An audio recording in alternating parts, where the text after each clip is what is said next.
Bismillah walibni warwil kudus al ilahul wahid, demi nama Bapa, Putra dan Roh Kudus ketiganya yang esa. Shalom sahabat yang dikasih oleh Tuhan, berjumpa kembali dengan saya di channel ini. Terima kasih buat teman-teman yang terus mendukung perkembangan channel ini dengan cara subscribe, like, komen, dan share. Tuhan memberkati kita. Sahabat yang dikasih oleh Tuhan, satu alasan kenapa harus banyak umat muslim memperhatikan apologetik Kristen, karena ada data-data yang selama ini mungkin teman-teman tidak tahu, namun dibukakan dengan baik dan dapat dipelajari, diakses, dan didengarkan, yang dapat menambah wawasan.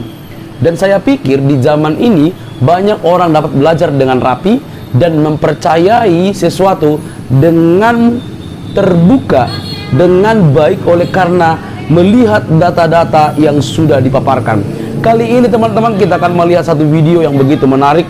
Jangan skip, mari belajar bersama-sama. Dan saya pikir inilah kenapa ada banyak orang akhirnya berpikir untuk pindah keyakinan, karena mereka melihat fakta yang bagus. Ini dia videonya.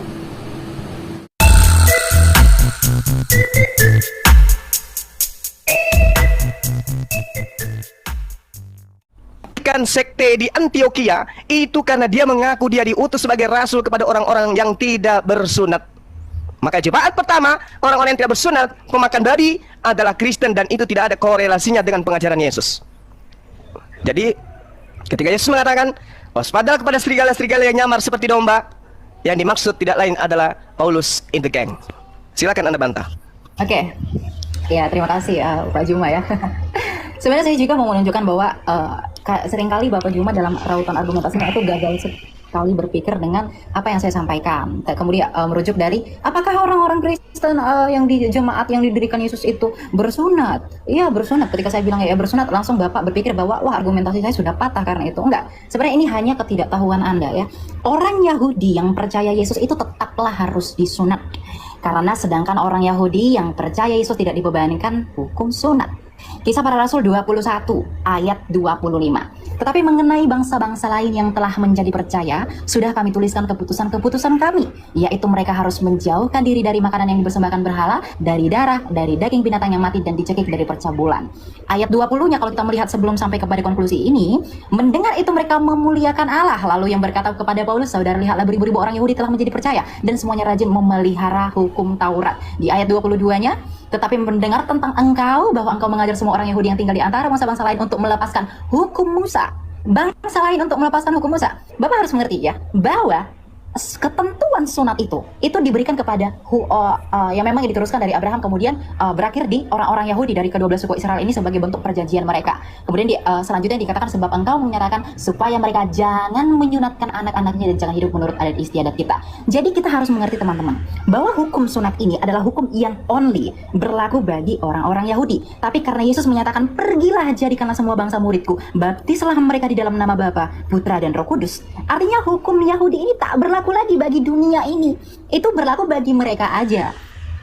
Bagi dunia ini tidak berlaku lagi hukum sunat karena mereka sudah disunatkan melalui kematian Kristus. Inilah relevansi yang saya katakan. Saya tetap konsisten dalam argumentasi saya. Saya tidak mau gagal berpikir ya. Nah, ketika Yesus menyatakan baptislah semua orang di dalam nama Bapa, Putra, Roh Kudus, kemudian juga Paulus. Jadi Paulus ini bukan bertentangan dengan Yesus. Ini harus yang diperhatikan ya teman-teman. Paulus ini menginjil bagi dunia karena di ayat 21 dikatakan bahwa di antara bangsa-bangsa lain dan Yahudi dan bangsa-bangsa lain yang melepaskan hukum Musa.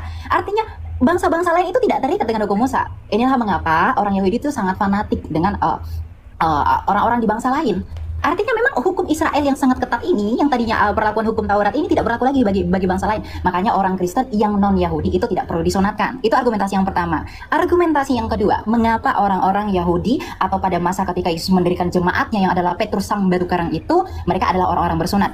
Argumentasi yang pertama itu karena mereka adalah orang Yahudi. Kemudian argumentasi yang kedua agar itu tidak menjadi batu sandungan atas pemberitaan mereka. Paulus dengan jelas menegaskan bahwa Timotius itu haruslah disunat gitu ya, karena karena si Timotius ini ibunya seorang Yahudi teman-teman yang telah menjadi percaya gitu. Sedangkan ayahnya itu seorang Yunani ya. Yunani sehingga menurut hukum Yahudi, Timotius itu termasuk orang Yahudi. Ini jadi karena keyahudian mereka itu diwajibkan untuk bersunat. Gitu. Jadi orang yang di luar Yahudi, non Yahudi, tetapi Injil juga diberikan kepada mereka karena Yesus menyatakan bahwa Injil itu harus diberitakan kepada seluruh dunia. Ya, maka itu tidak berlaku gitu, karena karunia keselamatan itu diberikan bagi semua orang gitu. Jadi penafsirannya penafsirannya itu harus relevan, jangan dikait-kaitkan yang satu dengan yang lain dan hanya untuk mengukuhkan asumsi kita gitu. Itu prinsip hermeneutika Kristen, itu jelas dalam hal ini gitu ya. Jadi sebenarnya tidak ada yang bertentangan gitu, Pak Juma. Oke, Silakan. baik. Ya. Saya kembali, saya ulangi dengan narasi Anda yang begitu panjang. Saya mau tanya kepada saudara, menurut Yesus, Injil mana yang harus diberitakan kepada semua bangsa muridnya? Jawab. Apa yang mereka saksikan itu? Semua. Bukan Injil Lukas, Injil Markus, Matius, Yohanes, Rasul Paulus? Injil itu bukan satu establishing karena belum ada kanonisasi. Oke, Ya. berarti dengan kata lain bukan kitab saudara. Dengan kata lain bukanlah kitab saudara yang Yesus perintahkan untuk diberitakan. Catat itu. Ya, karena memang itu belakangan dikanonkan. Ya, saya setuju. Oke, sip. Nah, Anda sudah akui, bagus. Nah, sekarang gini, ketika saudara mengatakan Taurat itu tidak berlaku untuk bangsa lain lagi, emang Taurat itu pernah berlaku untuk bangsa lain? Memang nggak pernah. Taurat itu untuk Bani Yakob. Jadi Yesus mati di atas tiang salib untuk membatalkan hukum Taurat untuk Kristen itu nggak nyambung. Yesus datang membatalkan hukum Taurat di atas tiang salib untuk Kristen, nggak nyambung. Efesus 2 nomor 15, dengan matinya Yesus, dia telah membatalkan hukum Taurat beserta segala ketetapan yang ada di dalamnya. Itu nggak nyambung itu. Kenapa Yesus Paulus mengajarkan itu? Orang Farisi ini mengajarkan itu. Kenapa? Karena target sasarannya adalah orang-orang yang tidak bersunat. Target sasarannya adalah orang-orang pemakan babi. Mohon maaf. Target sasarannya adalah penyembah-penyembah dewa. Siapa itu? Kekaisaran Romawi Yunani. Itu target sasarannya. Sehingga hukum Torah yang berat itu menurut pandangan orang Roma dan Yunani kudu harus batal dulu baru diterima oleh mereka. Makanya pernyataan Paulus itu jelas. Jadi kalau Anda mengatakan Taurat tidak berlaku lagi untuk bangsa lain, Bung, Anda belajar di mana? Hukum Taurat itu untuk Bani Israel, bukan untuk non-Israel. Maka sekarang hai orang Israel, dengarkanlah ketetapan dan peraturan yang kuajarkan kepadamu untuk dilakukan supaya kamu hidup. Ini untuk orang Israel. Jangan kau menambahi, jangan kau mengurangi. Ulangan 4, satu perikop Anda baca. Anda nggak nyambung di situ. Kemudian ulangan 6. Inilah perintah, yakni ketetapan dan peraturan yang kuajarkan kepadamu atas perintah Tuhan Allahmu yang dilakukan di negeri di mana kamu pergi untuk mendidikinya. Supaya seumur hidupmu, engkau, anak cucumu takut akan Tuhan, berpegang pada segala ketetapan yang dan perintahnya yang disampaikan kepadamu, supaya lanjut umurmu. Maka dengarlah, hai orang Israel. Tak ada itu, Bang. Taurat itu untuk Bani Israel. Kalau Anda kurang yakin, silakan Anda baca di dalam Ulangan 33. Hukum yang ada untuk Bani Yakub saja, bukan untuk Anda. Jadi kenapa Yesus mati untuk Anda? Apa hubungannya? Kalau Yesus datang untuk membatalkan dalam perspektif Anda menggenapi, kenapa untuk Anda? Anda sopo? Di dalam Ulangan 33 dijelaskan, Musa telah memerintahkan hukum Taurat kepada kita, satu milik bagi jemaah Bani Yakub. Anda Bani Yakub? Bukan. Satu lagi. Yeremia 31:31. Aku akan membuat perjanjian baru dengan Bani Israel dan Bani Yehuda. Anda Bani apa? Hah? Bukan Anda. Jadi ngapain Yesus mati di atas tiang salib untuk Anda? Ngapain? Tujuannya untuk membatalkan hukum Taurat. Iya, berarti Yesus untuk Bani Israel, bukan untuk Anda. Kalaupun dia dipaksakan untuk mati sebagai persembahan kepada dewa, dia dipersembahkan untuk Bani Israel, bukan untuk Anda. Kecuali Anda benar-benar Romawi dan Yunani yang dihadiahkan konsep Tuhan, dihadiahkan kitab, baru betul. Aku ini adalah Bani Romawi dan Yunani, pengikut Paulus yang meminjam nabi yang datang kepada Bani Israel untuk kami tuhankan. Itu baru betul. Saya jempol kalau Anda jujur di situ. Yang pertama, Anda sudah mengakui jemaat mula-mula yang didirikan oleh Petrus adalah jemaat bersunat. Berarti mereka bukan Kristen. Mereka adalah Bani Israel yang percaya Yesus utusan Tuhan, belum terkontaminasi dengan ajaran Farisi. Sedangkan yang di Antioquia murni mutlak absolut pengajaran Farisi. Muncullah Kristen, penyembah manusia, dan itu Anda aminkan hari ini. Makanya saya tanya, Injil mana? Injil Lukas? Bukan. Markus? Bukan. Injil yang mana? Ya Injil Yesus. Mana Injil Yesus itu? Baca kitab Anda. Kalau Anda punya Bible, saya ajarin sekarang. Di dalam Yohanes 1 nomor 48, Yesus memanggil Filipus. Filipus, ikutlah denganku. Kadia, ikut denganku wahai Filipus. Filipus disebut namanya, ada legalitas dari Yesus untuk Filipus. Lalu kemudian di Kisah Para Rasul 8 di nomor 35, Filipus memberitakan tentang Injil Yesus. Yang diajarkan oleh Filipus adalah Injil Yesus, bukan Injil Lukas, Markus, Matius, Yohanes tersebut, bukan. Jadi kalau Anda pun memaksakan memberitakan Injil kepada seluruh makhluk, maka berita yang harus didengarkan itu adalah Injilnya Yesus yang dibawa oleh Filipus, bukan Lukas, bukan Paulus. Sadari itu kalau Anda memang benar-benar ingin selamat. Yesus punya Injil sendiri yang diberitakan muridnya Filipus, dan Filipus mendapatkan legitimasi jelas. Sementara Paulus, Lukas, Markus, pengarang Matius, pengarang Yohanes, pengarang Markus itu tidak ada legitimasi dari Yesus. Sementara sumber firman, bahkan kalian mengatakan firman itu adalah sang firman itu adalah Yesus. Sang firman memberikan legitimasi kepada Filipus, bukan kepada penulis Injil Anda. Jadi Injil Anda itu bukan yang harus diberitakan ke seluruh dunia. Simpan itu di peti. Cari Injil Filipusnya, beritakan kepada dunia. Disitulah yang benar. Injil Filipus masih ada sisanya. Yesus menikah dengan istrinya Maria. Silakan. Oke. Terima kasih Pak Juma. Ya, saya ini ya sudah cukup mendengarkan tadi ya apa yang disampaikan. Saya mau bantu yang pertama dulu. Tadi Pak Juma menyatakan berkaitan dengan Taurat itu untuk orang Yahudi. Ya, kita buka Lukas 16 ayat 16. Lukas ya. Hukum Taurat dan kitab para nabi berlaku sampai kepada zaman Yohanes. Dan sejak itu kerajaan Allah diberitakan dan setiap orang menggagahinya berebut memasukinya. Yang pertama. Yang kedua, Matius 11 ayat 13. Sebab semua nabi dan kitab Taurat bernubuat hingga tampilnya Yohanes. Jadi Lukas, Matius itu relevan bahwa Taurat itu hanya berakhir dan berlaku sampai di masa Yohanes. Oke, jadi di sini kita bisa melihat bahwa Matius itu memberi penjelasan lebih jelas dengan menempatkan kata mereka bernubuat itu berakhir hingga tampilnya Yohanes Pembaptis tentang kesaksian kebenaran yang akan datang di dalam Kristus. Dengan demikian kita mengerti bahwa Taurat itu dan nubuat-nubuat para nabi dalam perjanjian lama berakhir pada saat tampilnya nabi terbesar yaitu Yohanes Pembaptis, ya. Dengan tanda kematian Yesus di kayu salib berlaku hukum Kristus, hukum kasih. Ini saya sudah tegaskan dari awal bahwa hukum Kristus itu adalah dua hukum. Hukum Taurat itu terikat pada 613 hukum. Gitu. Jadi yang 613 itu sudah tidak berlaku lagi. Kenapa? Karena para nabi pun itu semua bersaksi dan akan bernubuat tentang Dia yang akan datang. Yang di dalam Lukas yang saya bacakan tadi, berakhirnya nubuat tentang kesempurnaan yang akan datang itu telah selesai.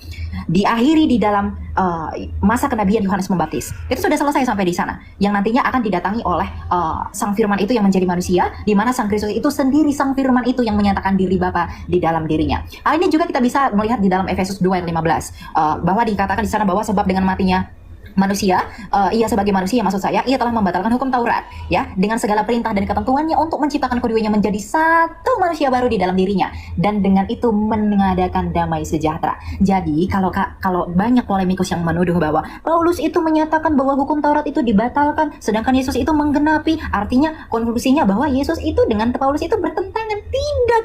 Kenapa? Jelas ditegaskan oleh Lukas bahwa hukum Taurat itu berakhir mengenai pewahyuannya dan peraturannya itu sampai kepada zaman Yohanes. Itu yang pertama. Jadi ayat ini sudah membantah argumentasi dalam perspektif kekristenan ya. Maksud saya bahwa Bapak menyatakan Taurat itu akan berlaku selama-lamanya. Tidak. Ya tidak. Karena orang Yahudi, karena Lukas ini ditulis sama Lukas, dia itu orang Yahudi.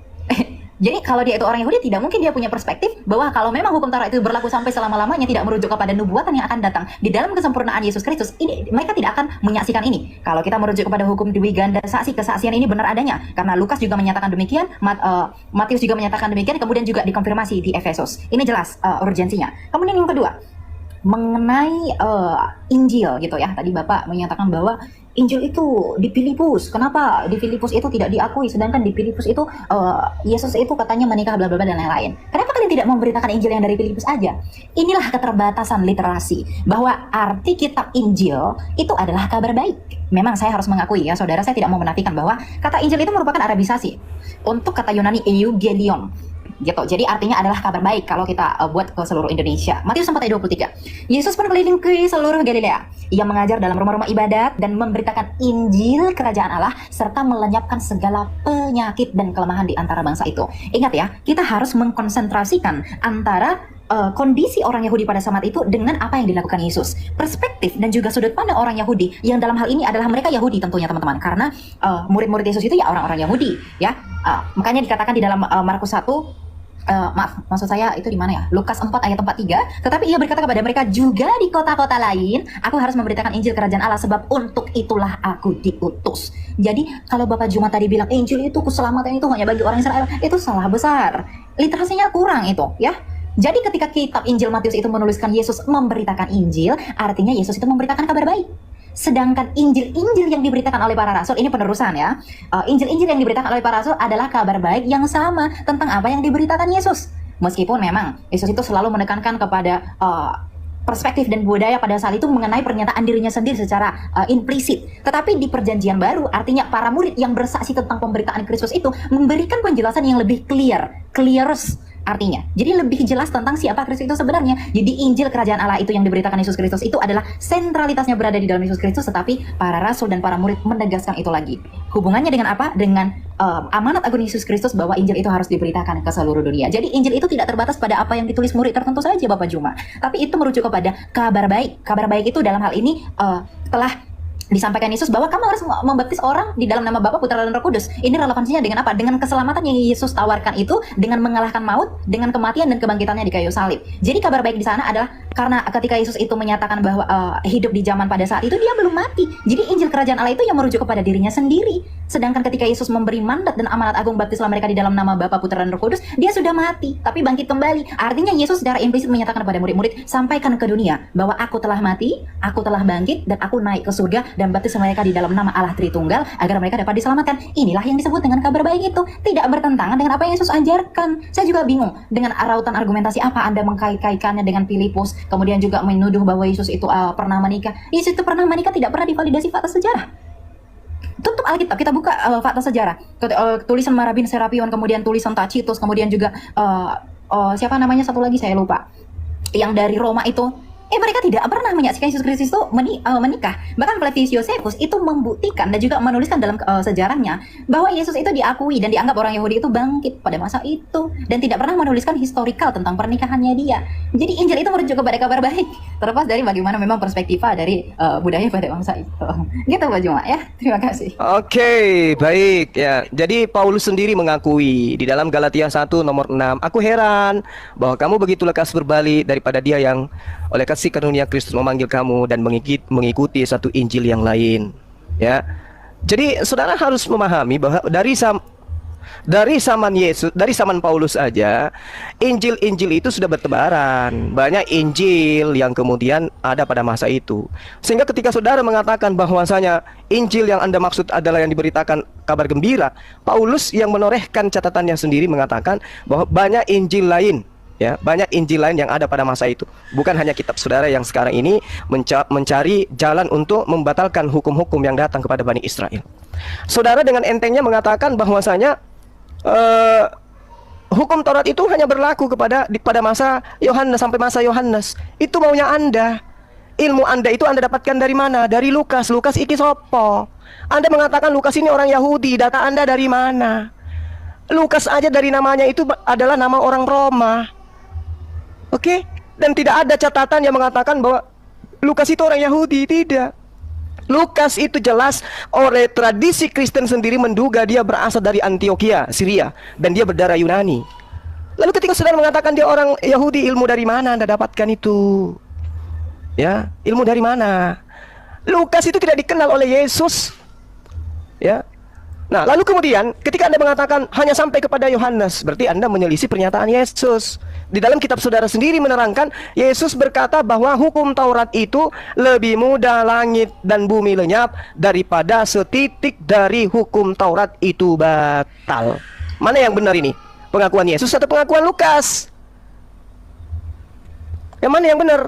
Sementara Yesus sendiri, sabar. Yesus sendiri mengatakan demikian. Terus di dalam kitabnya orang Yahudi terkait dengan Taurat, itu dijelaskan janganlah kau menambahi, jangan kau mengurangi. Jadi jangankan batal, dikurangi aja tidak bisa. Ilmu Anda dari mana? Hanya ingin melegalkan ajaran Farisi, kemudian Anda mengatakan bahwa hukum Taurat itu berlaku hanya sampai di Yohanes saja. Berarti ada pengurangan. Sementara perintah Tuhannya jangan kau menambahi, jangan kau mengurangi. Dan sampai hari ini orang Yahudi masih ada. Sedangkan Injil yang diberitakan kemudian oleh Filipus jelas adalah Injil Yesus. Tidak pernah mengatakan Injil Lukas, Injil Markus, nggak ada. Yang diberitakan oleh Filipus ini adalah Injilnya Yesus. Injil Yesusnya mana? Tidak ada. Kenapa tidak ada? Karena sejatinya Kristen itu bukan pengikut Yesus, tapi pentuhan Yesus yang muncul pertama kali kemudian di Antioquia. Jadi ketika kemudian dikatakan hukum Taurat itu berlaku hanya sampai Yohanes, itu datanya dari siapa? Dari Lukas sendiri. Sementara Lukas juga yang mencatat, Yesus sendiri mengatakan bahwasanya lebih mudah langit dan bumi lenyap daripada setitik dari hukum Taurat itu batal. Lebih mudah. Nah, terus kenapa bisa batal? Sementara langit dan bumi itu lebih mudah hilang daripada hukum Taurat.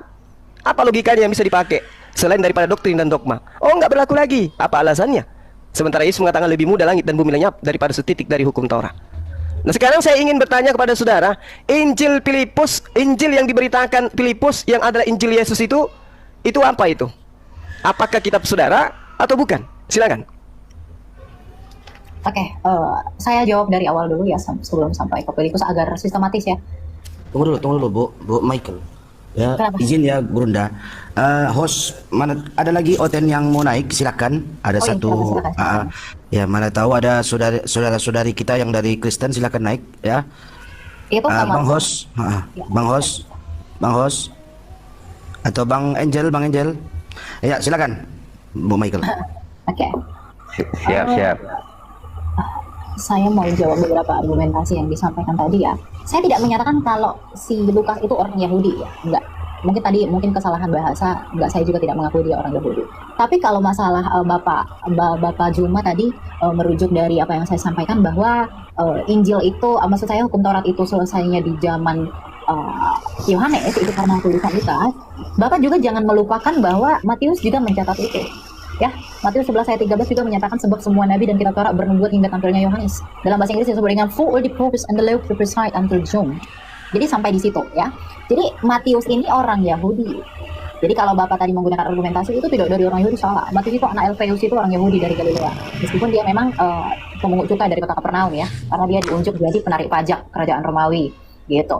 Jadi memang tidak hanya, ini yang saya katakan bahwa tidak hanya Matius saja yang menyaksikan bahwa Yesus Kristus itu, bahwa hukum Taurat itu selesai, tapi juga dikonfirmasi oleh Lukas dan juga nanti konfirmasinya, validasinya ada di Efesus gitu. Nah, kemudian tentang satu iota, saya mengerti bahwa mungkin Anda tidak belajar literalitnya ya, translinearnya, jadi kita tidak bisa memahami itu dari bahasa Indonesianya. Meskipun memang untuk orang-orang yang belajar itu bisa melihat dari bahasa Indonesianya, tetapi tetap juga merujuk kepada arti aslinya ya. Bentar, saya minum dulu. Di Matius 5 ayat 17 tadi seakan-akan Bapak Juma itu mengkontraskan bahwa sedangkan Matius yang bilang bahwa itu berhenti di zamannya Yohanes, sedangkan Matius juga yang bilang bahwa karena aku berkata kepadamu sesungguhnya selama belum lemah langit dan bumi ini satu iota atau satu titik pun tidak akan ditiadakan dari hukum Taurat sebelum semuanya terjadi. Ya, kita belajar ya teman-teman dalam hal ini ya. Satu iota atau satu titik pun tidak akan ditiadakan dari hukum Taurat sebelum semuanya terjadi. Saya akan beri edukasi tentang hal ini. Banyak memang pendapat dengan menggunakan ayat dalam Matius 5 ayat 18 tadi menyatakan bahwa Taurat itu berlaku selamanya, sebagaimana yang disampaikan Bapak Juma dalam hal ini ya, bahwa itu selamanya, tidak ada pembatalan gitu. Satu iota atau satu titik pun ditiadakan, namun biasanya pendapat yang seperti itu mengatakan ini mengabaikan frasa yang terdapat pada ayat itu. Jadi saya menyimpulkan Bapak Juma terindikasi hal ini, yaitu frasa sebelum semuanya terjadi gitu. Padahal frasa inilah kunci untuk memahami ayat tersebut. Untuk mengerti makna dalam Matius 5 ayat 18 itu, sebaiknya juga kita harus membaca ayat-ayat sesudahnya tentang iota yang dipermasalahkan. Karena Bapak Juma kan sangat menekankan ya, memberi negasi khusus bahwasanya nggak ada itu hukum Taurat dibatalkan gitu. Tapi mari saya bantu untuk memahami ini terkait dengan hubungan dengan hal-hal yang akan segera digenapi Yesus Kristus dalam pelayanannya di dunia ini ya. Jadi untuk itulah ia berkata, satu iota pun tidak akan dibatalkan dari semuanya terjadi. Makanya baca kitab suci itu harus melihat konteksnya. Jangan diambil yang satu, kemudian dibuang yang satu, itu nggak boleh. Gitu. Ini prinsip penafsiran kitab suci. Karena kitab suci itu Injil itu bukanlah kitab yang turun dari langit. Yang artinya secara absolutely, secara extremely kita terima sebagai sebuah kebenaran. Gitu ya. Dan satu iota itu tidak akan dibatalkan sebelum semuanya terjadi. Maksud dari semuanya terjadi ini adalah berkaitan dengan hal-hal yang digenapi pada kematian dan juga kebangkitan Kristus. Mari kita baca. Misalnya di Matius 5 ayat 18 ya. Karena aku berkata kepadamu sesungguhnya selama sebelum lenyap langit dan bumi ini, bentar, ini HP saya agak ini. Satu iota atau satu titik pun tidak akan ditiadakan dari hukum Taurat sebelum semuanya terjadi. Iota dalam bahasa saya tidak perlu bawa Ibrani ya, karena saya juga tidak terlalu ahli di sana. Tapi titik iota itu garis kecil yang dalam Ibrani ini sering boleh saja dihilangkan. Jadi pada masa ini menunjukkan kepada keabadian Taurat itu. Ya, sampai sini kita setuju dengan Pak Juma dalam hal ini. Tapi kata ditiadakan itu berarti adalah kata yang sama dengan lenyap. Hal ini bisa kita bandingkan dengan Matius 24 ayat 34 sampai 35 untuk melihat relevansinya dengan Matius 5 ayat 16, bagaimana konsistensi Matius menggunakan kata-kata tersebut. Ya, jadi kata yang digunakan di sana yang dalam bahasa Yunani disebut dengan padarkoma itu sama-sama dipakai. Jadi nggak bakal ada. Kita tidak akan bisa membenarkan argumentasi bahwa oh itu kan berlaku hanya untuk itu. Kenapa yang lain tidak berlaku? Itu tidak berlaku ya. Itu tidak bisa dipakai. Maka kita bisa tarik kesimpulan bahwa pada masa ini tidak akan ada yang dilenyapkan dari firman yang tertulis di dalam Perjanjian Lama sampai semua yang dinubuatkan dalam Perjanjian Lama tentang Mesias sudah terjadi. Dengan begitu artinya sepenuhnya sudah menjadi nyata. Kita bisa lanjut ke ayat 19. Karena itu siapa yang meniadakan salah satu perintah hukum Taurat sekalipun yang paling kecil dan mengajarkannya demikian kepada orang lain, ia akan menduduki tempat yang paling rendah dalam kerajaan sorga. Ini menunjukkan bahwa Yesus itu sedang berusaha mengkontraskan posisi Taurat dengan apa yang akan datang. Tetapi siapa yang melakukan dan mengajarkan segala perintah-perintah hukum Taurat, ia akan menduduki tempat yang tinggi di dalam kerajaan sorga. Lebih jelasnya kita harus melihat bagaimana Jesus itu menekankan kingdom of heaven. Wuziva the four soul Greek one of the last commandments and the soul teach men so he called be called the least in the kingdom of heaven. Itu jelas ya. Jadi ayat ini memperluas prinsip dari apa yang digenapi dengan datangnya Kristus. Jadi satu iota itu Bapak Juma tidak merujuk kepada ke 613 itu tidak akan pernah batal, gitu ya. Itu yang kedua. Kemudian tentang Injil makanya kita perlu belajar bahasa aslinya teman-teman agar tidak salah tafsir dengan hal ini. Tentang Injil Filipus, ya kita itu di kekristenan itu secara resmi menganggap bahwa Injil Filipus itu merupakan Injil Gnostik ya. Itu juga disebut dengan naskah apokrifa Perjanjian Lama. Nah, kita perlu verifikasi ini dan juga melakukan duplikasi berkaitan dengan standar yang digunakan untuk melihat kebenaran ajaran itu. Tentunya juga dengan kritik-kritik dan juga kritik teks dan juga melihat padanannya dengan faktor budaya, karena memang kekristenan itu lahir dari sejarah gitu. Injil Filipus itu melihat sakramen baptisan yang dilakukan kekristenan itu tidaklah benar. Itu yang salahnya. Tapi sesungguhnya adalah baptisan yang spiritual gitu. Jadi hal ini juga akan mempengaruhi tentang bagaimana ia berbicara tentang kelahiran Yesus. Di mana di dalam kepercayaan Kristen Yesus itu percaya lahir dari perawan Maria, tetapi di dalam Injil Filipus kepercayaan tersebut ditolak. Bahkan dalam Injil Filipus itu dikatakan Tuhan tidak akan pernah berkata Bapakku yang ada di dalam surga kecuali dia memiliki Bapa di tempat lain, dia hanya akan berkata Bapakku. Kemudian ia juga salah konsepsi tentang penciptaan. Jadi tidaklah salah bapak-bapak gereja dan para pendahulu orang-orang yang kritis berkaitan dengan kekristenan ini mengatakan bahwa memang Filipus itu tidak dianggap. Jadi kalau Bapak membawa apokrifa untuk menyerang yang benar, itu salah sekali. Jadi takutnya Anda teridentifikasi untuk terkena logical fallacy ya gitu. Jadi ambillah hal-hal yang kami anggap sebagai sebuah kebenaran untuk menyatakan kebenaran yang Anda maksudkan itu gitu. Jadi apa yang disampaikan dalam Injil Filipus ini juga tentunya kontras dengan apa yang disaksikan sejarah. Seperti yang saya katakan bahwa Injil itu sangat dikonfirmasi oleh sejarah. Tulisan-tulisan para sejarawan itu menyatakan bahwa Yesus tidak pernah menikah. Karena kalau kita melihat dari gayanya orang Semitik berbicara tentang riwayat hidup tentang seseorang, dia harus menjelaskan itu, apalagi berkaitan dengan pernikahan. Tapi sayangnya sejarawan yang berasal dari kalangan itu tidak menyatakan demikian. Gitu. Jadi jadi nggak usah curhat. Kita kembali ke tema, nggak usah curhat kemana-mana. Iya, jadi gini. Shalom, selamat siang. Anda mencoba menarasikan. Bentar dulu Bang Juma. Tolong Anda buktikan dulu baik menurut Al-Quran maupun kitab-kitab lain di mana tertulis Yesus menikah. Monggo silakan. Kalau nggak ada Anda penistaan. Monggo silakan. Saya gini Bang Juma. Tunggu. Tadi Anda menarasikan Yesus menikah di kitab Filipus. Yang jadi pertanyaan saya, di mana di Al-Quran bahwa Yesus menikah? Soalnya gini, Muhammad dalam Al-Quran dijelaskan semua siapa saja istri-istrinya yang mau dia nikahi. Ada turun ayat untuk membantu itu. Nggak masuk akal kalau ibaratnya Nabi Isa menikah, nggak ada ceritanya di Al-Quran. Sementara di Al-Quran diceritakan Isa membuat dari burung aja diceritakan, ada semua diceritakan, tapi mengenai pernikahannya tidak diceritakan. Tolong tunjukkan. Kalau tidak, Anda menista. Oke, terserah Anda. Silakan Anda laporkan. Bukan, tolong tunjukkan dulu pernyataan Anda. Tadi Anda bilang meninggal. Anda diam. Kamu mau berdiskusi atau tidak? Kalau nggak kamu diam. Iya, diskusinya kita berbagus. Anda diam. Tunjukkan dalil. Anda diam. Jangan tunjukkan dalil. Jangan buat kesesatan. Tunjukkan dalil. Anda tentukan waktu. Kita bahas itu. Oke? Siapapun dari kalian akan saya lumat habis. Paham? Gak usah terlalu sombong kali. Iya. Sekarang kita masuk ke dalam pengajaran Yesus. Anda mencoba untuk menarasikan ajaran Kristen untuk membantah ajaran Yesusnya. Oke, sah-sah saja. Anda hebat di dalam membangun narasi. Torah itu batal. Karena apa? Memang itu tujuan Kristen. Anda didukung oleh pengajaran-pengajaran Farisi untuk menyatakan itu. Yes. Tetapi tolong Anda hargai kitabnya orang Yahudi ini yang mengatakan jangan kau menambahi, jangan kau mengurangi. Anda tidak bisa membatalkan kitabnya orang dengan membawa narasi dari Farisi, nggak bisa. Bahkan Yesus sendiri, kalau Anda percaya bahwa itu adalah ucapan Yesus, jelas sekali dikatakan dalam kitabnya Hos and Unleashed. Meanton enton nauton ton alasistion kai de dase hauston taus anthropos elaxitos kelextetai ente pasile. Artinya apa? Tidak boleh. Barang siapa yang meniadakan, membatalkan setitik meskipun yang paling terkecil. Coba.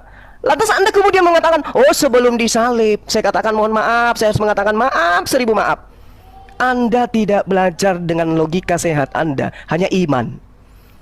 Yesus mengatakan apa di sana? Tidak akan menempati tempat, dia akan menempati tempat yang terendah. Dia akan menempati tempat yang hina di dalam kerajaan langit ketika dia membatalkan setitik pun, meskipun yang paling terkecil. Kata siapa? Kata Yesus. Oh, Anda akan larikan sebelum semua terjadi. Apa semua terjadi itu? Sebelum saya disalib. Wow, penyaliban Yesus itu tidak ada takarannya di dalam pengajaran Taurat. Penyaliban Yesus itu murni takarannya adalah ajaran paganisme. Taurat di dalam takarannya penebusan dosa sebagai korban penghapus salah itu binatang, bukan manusia, apalagi Tuhan. Anda mencoba untuk menyelisih ajaran Yesus dengan menambah-nambahkan sebelum aku disalib, sebelum aku mati di atas tiang salib. Bung, itu ajaran dari Roma. Coba Anda baca Filipi 5 nomor 2. Yesus mempersembahkan dirinya sebagai persembahan yang harum untuk Theos. Theos mana yang menginginkan persembahan manusia? Anda tidak akan pernah bisa temukan. Tuhan yang benar tidak pernah minta persembahan manusia kecuali dalam hal ujian kepada Abraham, dan itu pun Tuhan menggantikan dengan binatang. Di agama Anda persembahan penebus dosa itu manusia. Lalu kemudian Anda mengatakan inilah penghapusan daripada hukum Taurat sampai hanya Yohanes. Oleh karena itu Yesus harus mati di atas tiang salib sebagai penggenapan itu semua. Penggenapan itu bukan pembatalan, Bung. Penggenapan itu adalah penyempurnaan. Yesus datang menyempurnakan hukum Taurat itu. Apakah penyempurnaan hukum Taurat dengan membunuh anak manusia di atas tiang salib? Itu ajaran paganisme, ya. Tapi ajaran Taurat, kita berbicara mengenai ajaran Taurat. Di mana Tuhan mengatakan akan berhenti hukum Taurat itu hanya kepada Yohanes? Itu di mana? Tidak ada pengajaran itu, kecuali pengajaran yang muncul kemudian 300 tahun kurang lebih setelah pengesahannya di konsili, barulah kemudian hal itu Anda benarkan. Dan Anda mengajarkan ajaran ini karena diajarkan oleh Barat kepada Anda. Bukan orang Yahudi yang mengajarkan itu. Orang Yahudi mana? Tradisi mana? Kitab apa? Di tengah-tengah mereka yang mereka jadikan acuan. Hukum Tuhan yang datang kepada kita sudah selesai pada saat pengarang kitab Yohanes mengatakan itu. Ketika pengarang Lukas mengatakan itu. Dan Anda salah tadi. Itu bukan kitab Matius, Bung. Anda belajar lagi. Yang mengatakan itu adalah kitab Lukas. Anda asal bicara saja, tapi Anda tidak memahami data yang sesungguhnya.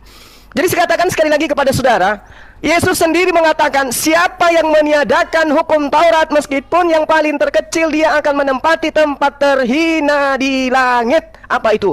Neraka. Makanya kalian diusir oleh Yesus. Enyahlah daripadaku kalian semua pembuat kejahatan. Siapa yang tidak membuat kejahatan? Yang melakukan kehendak Bapa. Apa kehendak Bapa? Hukum Taurat. Jadi siapa yang tidak melakukan hukum Taurat, berarti mereka tidak berlaku berdasarkan atas kehendak Bapa. Siapa yang tidak berlaku kehendak Bapa, dia diusir. Kemana? Ke neraka. Mana dalilnya? Matius 13:50. Baca itu. Tak ajarin, ambil pulpen, catat. Ya, Anda boleh menarasikan agama Anda, silakan. Oh, berlata-lata, berapi-api Anda menjelaskan. Tapi yang Anda jelaskan itu untuk kemudian menyanggah ajarannya Yesus adalah pengajaran orang Farisi. Ya percumi. Anda didukung ajaran Farisi. Dengan berbagai macam narasi yang Anda bangun, tapi membantah dengan ajaran Farisi menghantam ajaran Yesus. Nggak bisa. Yesus sendiri mengatakan, barang siapa yang meniadakan setitik pun dari hukum Taurat meskipun yang paling terkecil, maka dia akan menempati tempat terendah, tempat terhina di dalam kerajaan langit. Siapa itu? Kristen. Kristen membatalkan itu semua dengan pola yang diajarkan oleh orang Farisi. Bagaimana dengan Tuhannya sendiri? Jangan kau menambahi, jangan kau mengurangi, agar kamu hidup. Barang siapa yang menambah mengurangi, dia mati. Masih kurang. Jadi Anda kemudian membantah pengajaran Yesus. Jangan kau menyangka aku datang untuk meniadakan, aku datang untuk menggenapi. Menggenapi itu bukan berarti menghilangkan, membatalkan. Menggenapi itu artinya kalau dia 9 digenapi menjadi 10. Berarti semakin banyak, semakin sempurna, bukan malah semakin hilang. Dengan matinya Yesus di atas tiang salib, dia telah membatalkan hukum Taurat beserta segala ketetapan yang ada di dalamnya. Dan itu Anda aminkan. Jadi sekali lagi saudara, saya tidak sedang membahas Injil Filipus.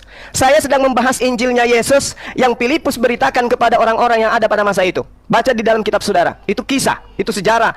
Konon ceritanya adalah cerita tentang rasul-rasul. Bede. Katanya sih, tapi menurut saya itu bukan.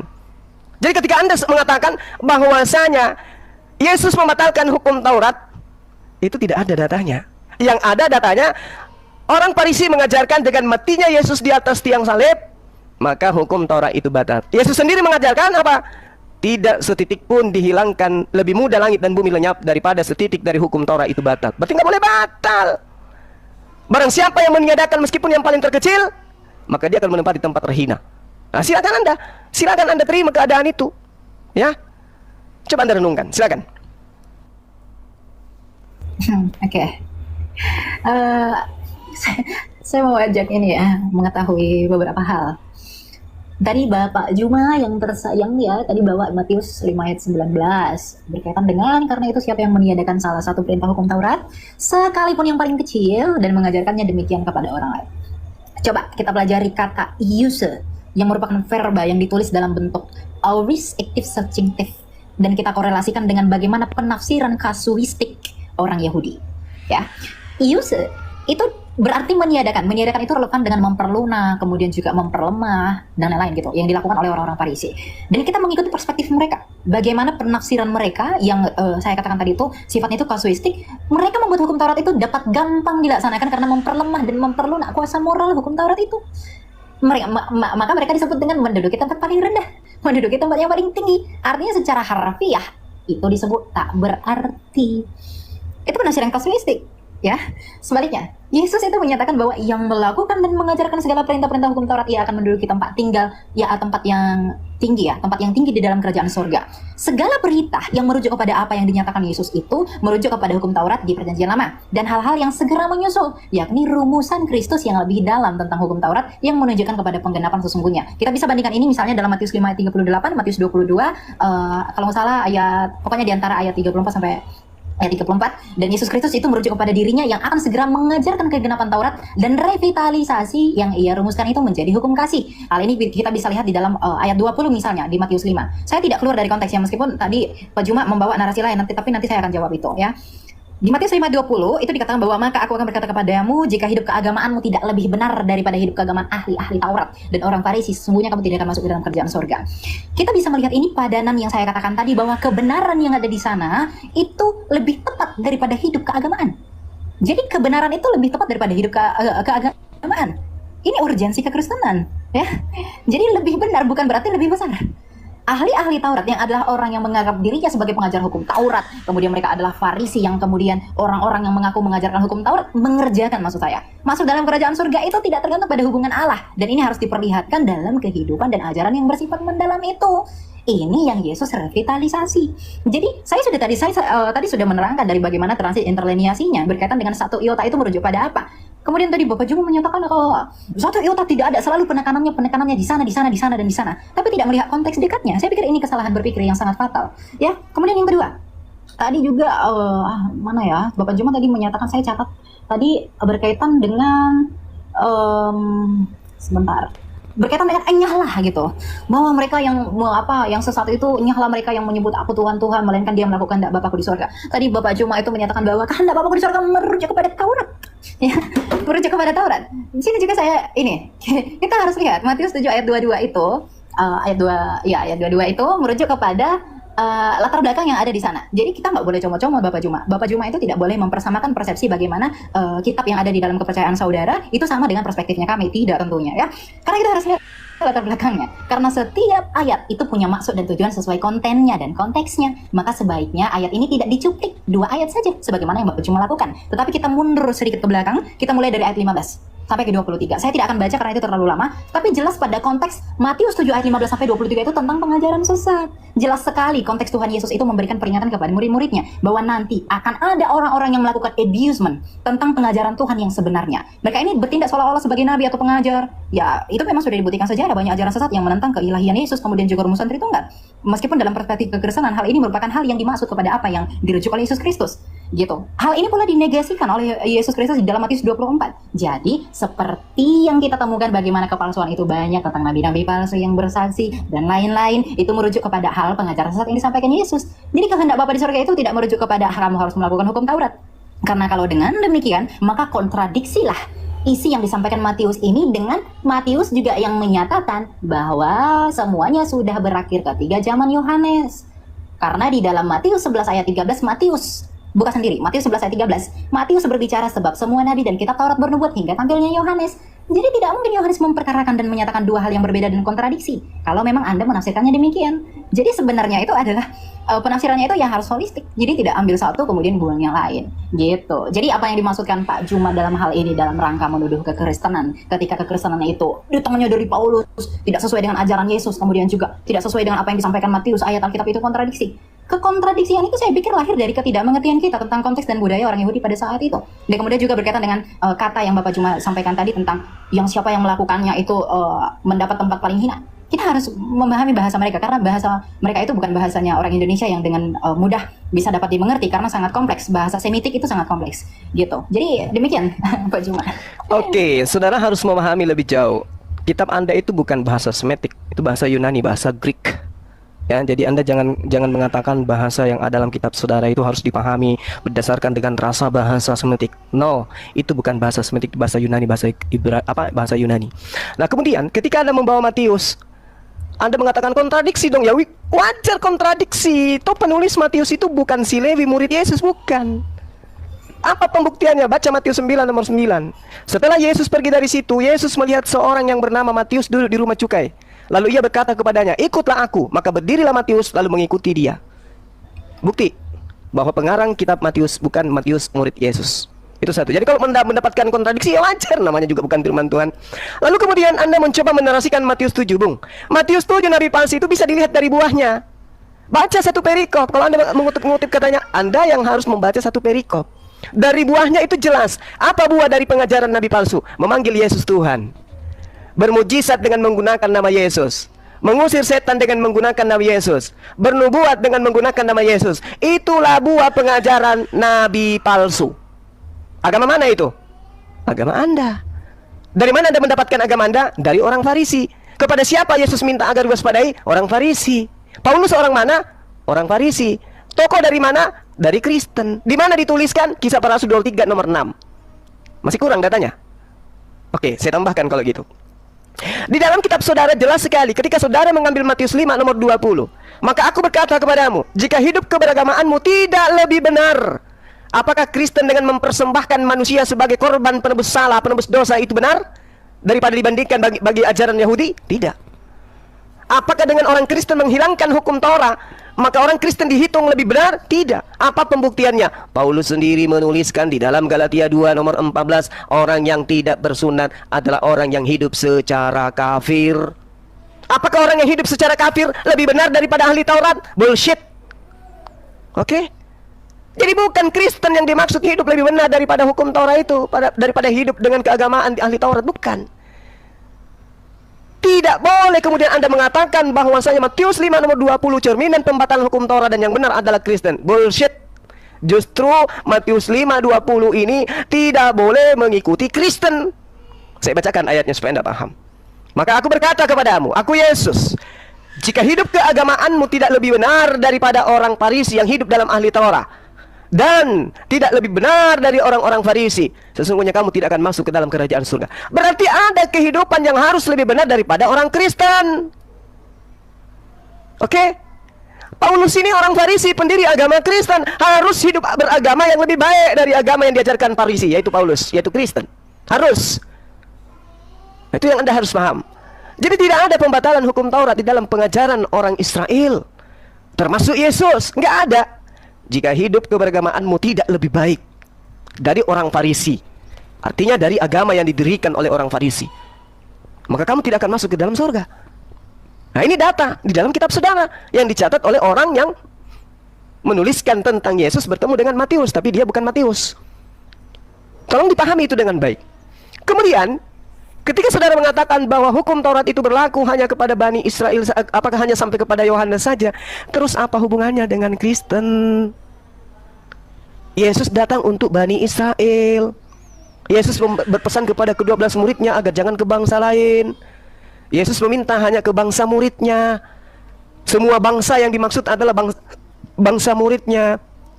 Apa pembenarannya? Lihat di dalam Yosua yang saya katakan tadi. Yosua 10 Jelas sekali dikatakan di sana, nomor 21. Pulanglah seluruh bangsa itu kepada Yosua. Berarti seluruh bangsa yang dimaksud adalah 12 suku bangsa Bani Israel. Anda tidak punya kapling di sana, Bung. Jadi sekali lagi saya katakan, saya kembalikan kepada tema yang tadi, bahwasanya Yesus datang kepada Bani Israel, mengajarkan Bani Israel untuk tidak meninggalkan hukum Taurat. Hukum Taurat tidak boleh ditambah dan tidak boleh dikurangi. Hukum Taurat adalah perjanjian Tuhan kepada Bani Israel dan juga Bani Yehuda. Tidak ada coupling untuk Kristen di sana. Demikian.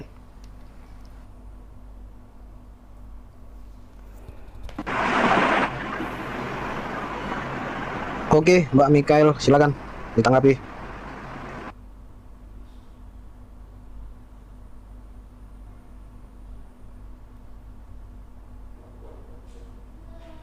Cek Mikael.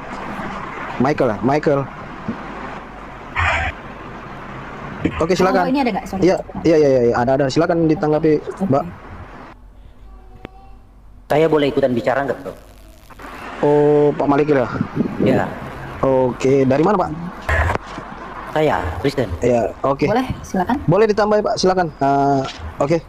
Ya, Silakan. jadi yang dijelaskan oleh Ibu Mikael ya, dari tadi memang cuma kawan kita nggak nangkap karena berbeda sudut pandang ya. Tentang hukumnya, hukum itu pada mulanya nggak ada. Lalu adanya kapan hukum itu? Ketika Israel ya ingin hukum tersebut, lalu diberikanlah hukum itu. Nah, dengan tujuan mereka akan taat terhadap hukum itu perjanjiannya. Ya, tetapi pada kenyataan, ketika seiring waktu mereka di padang gurun, ya berkelana 43 tahun, mereka tidak mampu melakukan hukum itu. Jadi yang dimaksud oleh Kristus tentang hukum Taurat, ya itu digenapi, itu jauh sudah terbilang ketika Yakub ya, ayahnya orang-orang Israel ya, Yakub disebut Israel. Di dalam Kejadian 49 ayat 10 dikatakan di sana segala ketetapan itu akan berlaku sampai sang Silo tampil ya.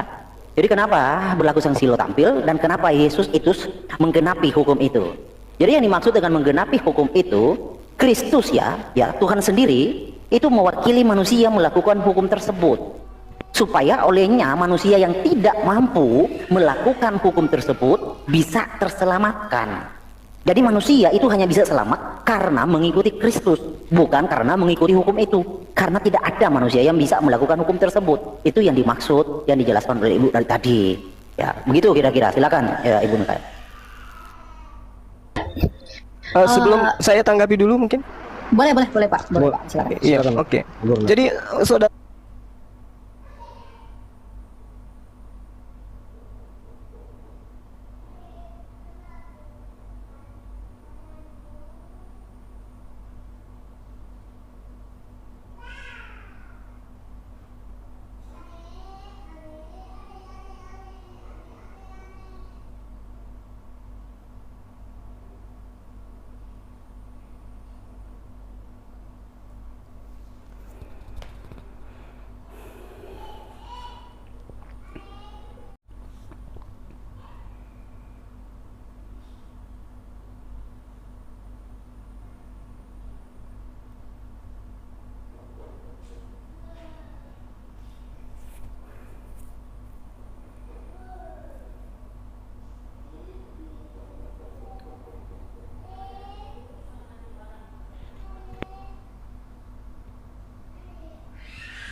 Anda mencoba menarasikan kitabnya orang Yahudi dengan mendudukkan Yesus di sana sebagai penggenapan dengan kata silo. Bung, coba kamu cermati deh. Apa yang diterangkan oleh Tuhan di sana? Lo Yasur, tongkat kerajaan Tuhan. Ini tidak akan berpindah, tidak akan beranjak dari Yehuda, ataupun lambang pemerintahan dari kakinya tidak akan berpindah kemanapun, sampai dia yang berhak atasnya itu datang. Apa tanda daripada kedatangan daripada yang berhak ini? Tandanya adalah oknum tersebut mampu menaklukkan bangsa-bangsa dengan hukum yang ia bawa. Bangsa apa yang ditaklukkan Yesus ketika dia datang kepada Bani Israel? Menaklukkan Yudas aja nggak bisa. Jadi jangan kamu menganggap bahwa orang semua bisa dengan mudah didoktrin dan didogma dengan mimbar gereja, nggak bisa. Di situ sangat jelas dikatakan yikahat amim, artinya seluruh bangsa-bangsa itu takluk kepada oknum yang dimana dia diserahi tugas untuk menyampaikan firman Tuhan kepada seluruh bangsa-bangsa. Apakah Yesus pernah melakukan itu? Tidak. Dia hanya untuk Bani Israel. Ajarannya untuk diajarkan, dia utusan Tuhan. Kepada Bani Israel aja dia tidak mampu menaklukkan hukum Tuhan. Wahai Bani Israel, aku adalah utusan Bapa kepadamu. Bani Israel mengatakan, bukan, kamu itu anak Maria, Tera, kamu itu anak hasil dari persinahan. Jadi Anda mimpi kalau Anda mendudukkan Kejadian 49 itu nomor 10. Cari oknum yang mampu menakluk hukum kepada bangsa lain. Oknumnya itulah yang dinubuatkan dalam Kejadian 49:10 itu. Segugur-gugurnya. Ya, dia datang untuk Bani Israel. Berhasil? Tidak. Itu Saudara Herdi, supaya Anda pelajari lagi. Silakan. Oke, saya tanggapi ya. Maaf, saya Ibu, potong dulu ya Pak. Pak, mohon maaf. Bang Ridho, tolong dinaikin itu syarah terpental itu dia. Bang Ridho, monitor. Bang Yuansa. Oke, dilanjut Pak. Oke.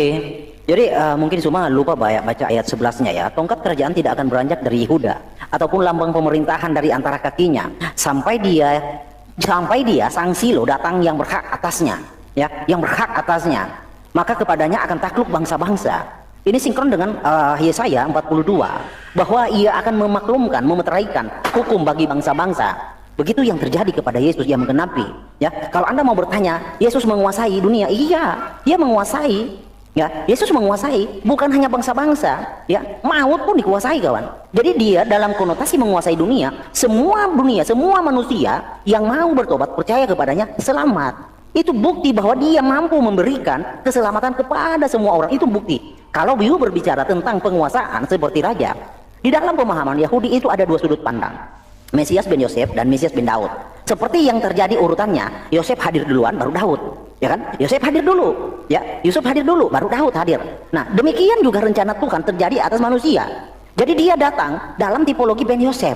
Ben Yosef seperti yang terjadi kepada Yusuf, dia dijual, dia disesa, dia tidak disukai oleh saudaranya. Demikian terjadi kepada Yesus. Itu. Lalu kapan dia menjadi Mesias bin Daud seperti yang dipahami perkasa? Nah, di dalam tipologi itu Tuhan kasih contoh kepada manusia. Hei manusia, Mesias itu akan seperti Daud dan Saul. Ketika Daud dilantik menjadi raja, Saul itu masih menjadi raja atas Israel. Itu tipologinya. Jadi ketika Daud dilantik oleh Nathan menjadi raja atas Israel, Saul masih menjabat sebagai raja. Nah, Daud belum bisa menjadi raja secara totalitas, tetapi sudah dilantik menjadi raja. Demikian Kristus Yesus. Ketika dia hadir 2000 tahun yang lalu, dia sudah dilantik sebagai raja. Kapan Yesus akan menjadi raja secara totalitas atas alam semesta? Ketika kerajaan dunia ini selesai atau akhir zaman. Itu sama seperti ketika kerajaan Saul berakhir, disitulah Daud menjadi raja secara totalitas atas Israel. Demikian Yesus akan seperti itu. Jadi Yesus itu adalah keturunan dari Yehuda, ya, bukan dari jalur lain. Jadi di sini sebenarnya tidak imbang dalam diskusi ini, kawan-kawan. Dari sedikit, jangan dipotong. Tidak imbangnya gimana? Karena dari sudut pandang kawan-kawan, tidak satupun memenuhi kriteria untuk bisa layak untuk ikut serta, kecuali dari kawan-kawan itu ada garis keturunannya dari Yehuda, baru bisa dianggap layak. Kalau nggak ada ya percuma, kawan. Oke. Ya, lanjut. Saya tanggapi, Bung. Yes. Cuma. Sabar, Bang. Saya tanggapi dulu, Saudara Herdia. Habis ini baru Saudara masuk. Iya, selain saya ya, soalnya saya mau ada ini lagi. Silakan, lanjut. Oke. Bung, Anda tidak akan bisa meloloskan Yesus, nggak akan pernah bisa. Dia nggak layak untuk duduk menjadi raja, karena dia keturunan Yoyakim. Itu kena sumpah dia tuh. Anda baca Yeremia, biar Anda paham. Yeremia 30. Nah, sehingga ketika Anda mencoba mengambil data di dalam Yesaya 42 sebagai penggenapan kejadian 49 nomor 10, Anda akan semakin jauh ketinggalan di sana.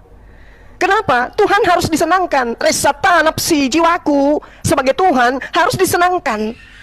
Kenapa? Karena saya menempatkan ajaranku, semangatku, ideku, gagasanku ke atas hambaku itu. Sehingga dia mengatakan apa?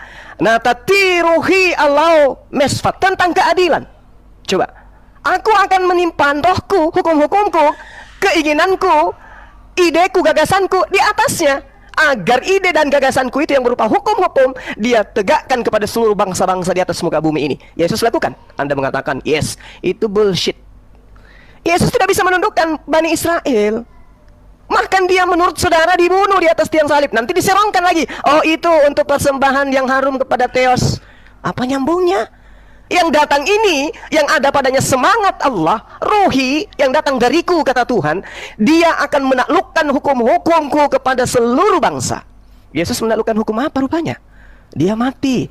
Justru hukum-hukum Tuhan dihabiskan oleh Yesus menurut pengajaran Paulus. Dengan matinya Yesus, dia telah membatalkan hukum Tuhan beserta dengan segala ketetapan yang ada di dalamnya. Lalu bagaimana dia mau menegakkan hukum Tuhan kalau dia sendiri membatalkannya? Hukum Tuhan yang mana lagi? Sementara ketetapan hukum-hukum aturan yang datang kepada Bani Israel melalui Nabi Musa alaihissalam, itulah hukum yang harus ditegakkan kepada bangsa-bangsa. Mampu tidak Yesus? Tidak. Justru menurut Paulus, mati Yesus itu untuk membatalkan hukum Tuhan. Jadi untuk menggenapi Yesaya 42 nomor 1 itu kayak mana caranya? Lihat hambaku yang kupegang, orang pilihanku, kepadanya aku berkenan, aku menaruh rohku ke atasnya. Natatiruhi Allah, dia kepadanya aku berikan kehendakku untuk dia hukumkan kepada bangsa-bangsa. Yesus untuk mengajarkan Yudas aja nggak sanggup. Bahkan orang-orang di luar bangsa Yahudi hanya disebut sebagai guguk. Lalu gimana ceritanya menggenapi itu? Sekali lagi saya katakan pada saudara Herdi, Anda terlalu jauh tertinggal, Bung. Silakan. Oke, Ya, silakan. ya maaf Pak Malik ya. Oke, saya mau jawab yang tadi itu dua arah dengan saya ya, Bapak Juma, karena saya bentar lagi saya ada diskusi. Ya, bentar. I'll lead in a bit again myself for you guys might start first. We're having the pretty tense discussion. Oke, sorry guys. Tadi Pak Juma menyatakan bahwa sebenarnya keselamatan itu diberikan hanya kepada orang Yahudi gitu ya. Tapi sebenarnya tidak demikian. Karena Kristus itu melegitimasi. Karena itu pergilah, jadikan semua bangsa muridku dan baptislah mereka dalam nama Bapa, Anak dan Roh Kudus. Jadi sehebat apapun Bapak Juma merajut argumentasi bahwa itu hanya untuk Yahudi dengan penafsiran yang salah dengan ayat yang Bapak bawakan tadi dengan tafsiran yang salah itu, tentunya tidak demikian. Karena rasul-rasul itu juga menegaskan apa yang dirujuk pada Kristus ini. Karena setiap orang yang percaya kepada Yesus itu memperoleh justification and sanctification. Di dalam dua hal itu, makanya Yesus mengatakan bahwa semua bangsa, tidak bangsa Israel. Ketika mungkin Bapak menyatakan bahwa tadi, dia aku diutus hanya untuk domba-domba Israel gitu. Kemudian ketika kita berhadapan dengan Matius 28 ayat 19, itu mungkin akan terkesan konotatif negatif, bahwa hal ini terlihat bahwa, waduh kenapa ini bertentangan gitu. Sebenarnya tidak. Itulah pentingnya mengapa saya katakan perlu memperhatikan konten dan juga konteks dari ayat tersebut. Jadi memang Injil itu diberikan ke seluruh dunia, karena orang yang kepada umat yang diberitakan itu mereka menolak itu. Jadi nanti makanya dalam penafsiran hermeneutika akhir zamannya Kristen dalam eskatologi itu disebutkan bahwa nanti setelah genap dulu semua orang di seluruh dunia yang di luar Yahudi masuk kepada kekristenan, artinya tergenapi menjadi orang pilihan, kemudian nanti akan menyusul dari bangsa Israel itu sendiri. Yang tadinya mereka yang terdahulu, kemudian mereka menjadi yang terakhir. Yang tadinya orang yang di luar itu terakhir, mereka menjadi yang terdahulu. Itu yang dinyatakan oleh firman Tuhan. Kita bisa melihat ini dalam 1 Korintus 9 24, 25 sama 27. Oke.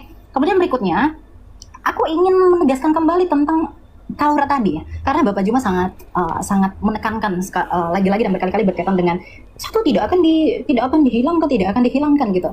Saya lebih baik menyarankan belajar prinsip kasuistik dalam pemahaman orang Ibrani, dalam pemahaman orang Yahudi gitu, agar kita tahu translinernya itu artinya apa dari satu iota yang saya maksudkan tadi. Apa sebenarnya arti satu iota sebelum semuanya terjadi itu tidak akan dihapuskan gitu. Lagi dan lagi saya menekankan kepada bahwa kita itu tidak boleh menafsirkan di luar daripada konteksnya.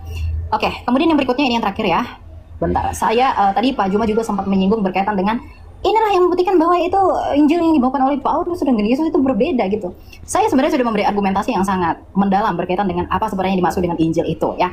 Karena memang kekristenan itu mengakui bahwa Yesus itu merupakan sentralitas dari keselamatan itu yang dapat didapatkan hanya melalui perkabaran Injil itu saja, gitu. Jadi apa yang dikabarkan oleh para murid itu sentralitasnya kepada Yesus Kristus, sedangkan Yesus Kristus memberikan muara dan juga inisiasinya, gitu. Jadi kalau tadi ditafsirkannya bahwa oh tidak, keselamatan ini hanya untuk Israel, kamu jangan pede. Saya pede karena Yesus berkata semua bangsa. Jadi kita menjadi pede. Keselamatan itu dianugerahkan bagi dunia. Karena begitu besar kasih Allah akan dunia ini sehingga Ia mengaruniakan anaknya yang tunggal. Apakah dunia ini hanya dipenuhi oleh orang Israel? Kan tidak. Kemudian juga ucapan Yesus tadi berkaitan dengan relevansinya terhadap ayat tersebut. Ini tidak kontradiksi, tapi penafsirannya harus diperhatikan. Karena mereka itu menggunakan majas-majas dan bahasa orang-orang Semitik yang khas dengan pola pikir dan juga cara berbicara orang itu. Gitu. Ya, mungkin itu yang bisa saya sampaikan teman-teman. Thank you banget buat Pak Juma dan teman-teman yang lain soalnya. Baik teman-teman yang dikasih oleh Tuhan, bagaimana respon teman-teman terhadap video yang barusan kita dengar dari awal hingga akhir? Satu pernyataan yang harus saya katakan, kalau Anda tidak setuju, kalau Anda kepanasan, ya skip saja. Kalau Anda tidak mau belajar, ya silakan buta selama-lamanya. Kalau Anda tidak mau dengar data-datanya, ya udah silakan dengar Ustadz Anda. Tetapi yang namanya belajar untuk mencerdaskan banyak orang, maka kita harus siap membuka literatur yang bertanggung jawab. Dan apa yang disampaikan oleh para apologetik ini tidak ada istilah mau melukai, tetapi bagaimana membukakan fakta bahwa ada banyak yang mirip-mirip di dalam Quran dengan di dalam Alkitab, namun kisahnya itu berbeda. Pengutipan nama bisa saja sama, tetapi kisahnya itu bisa saja berbeda-beda. Hal ini menimbulkan pro kontra atau kesalahpahaman yang selama ini begitu runcing, yang dibenturkan satu dengan yang lain. Maka kita harus dapat mendudukkan pokok masalah itu dengan baik. Kita mau percaya keyakinan kita, ya terserah. Anda mau murtad, terserah. Anda mau mualaf, terserah. Semua ada konsekuensinya. Tetapi kita harus berdiri di dalam keimanan kita yang berlandaskan dengan baik, sesuai dengan sejarah, literatur, dan ceritanya itu tidak lompat-lompat, namun tertata rapi, dipercaya, disaksikan, bukan asal-asalan. Teman-teman, saya memberikan sebuah video ini supaya ada banyak orang yang akhirnya melihat data ini dengan terang dan berpikir bahwa apakah yang teman-teman yakini itu sudah benar, sudah tepat, atau hanya karena ajaran harus imani dan segala macam. Jadi kalau teman-teman kepanasan, ya berhenti saja, nggak usah baper, karena kita di zaman ini harus dapat mencerdaskan banyak orang. Teman-teman yang dikasih oleh Tuhan, bahwa Kristus memang selalu memberikan kami perintah untuk meluruskan orang-orang yang menyalahpahami kekristenan. Mungkin teman-teman melihat ada banyak persamaan antara Quran dan Alkitab, nama-nama tersebut, tetapi kami harus percaya bahwa yang detail, yang tertata itu ada di Alkitab. Teman-teman boleh membantahnya dengan literatur, jangan bantah dengan lapor-melapor. Itu namanya anak kecil, tidak dewasa, bahkan tidak siap untuk menggunakan akal sehat. Betapa pentingnya kita mencari sesuatu untuk memperkuat keimanan kita. Bantahlah data-data itu dengan data, bantahlah literatur yang dibacakan dengan literatur. Jangan dibantah dengan cara melapor, itu namanya tidak dewasa. Teman-teman, kiranya kasih Kristus mencerdaskan Anda, memberi kesempatan kepada Anda untuk menerima keselamatan yang hanya di dalam Yesus untuk semua orang, untuk dunia ini. Sampai di sini video saya. Jangan lupa untuk mendukung saya dengan cara subscribe, like, komen, dan share. Sampai ketemu di video selanjutnya. Bye-bye.